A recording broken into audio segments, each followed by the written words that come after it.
Cash App Tag explained how to use Cashtag. Now first of all, if you open up your Cash App, you will tap the profile icon from the top right. This is our Cashtag. This is used so that other people can identify our Cash App account and send us money. Similarly, whenever you're trying to pay someone as well, you tap the pay button. Here you can see it will ask you to enter either the name or cash tag or phone or email. So when you enter their cash tag, which is the correct tag, then you'll be able to send money to that particular Cash App user.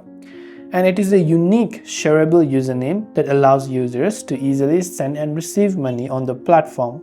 It's similar to a username on other social media sites used for identifying yourself on Cash App and making it easier for others to find you and send you money. This is what Cashtag is all about.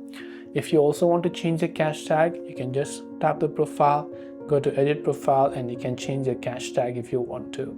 And this way you can basically change your cash tag on your Cash App, and this is what the cash tag is all about. Hope this video helped you. If you have any questions, feel free to leave them down below. Thanks for watching and see you soon in the next video.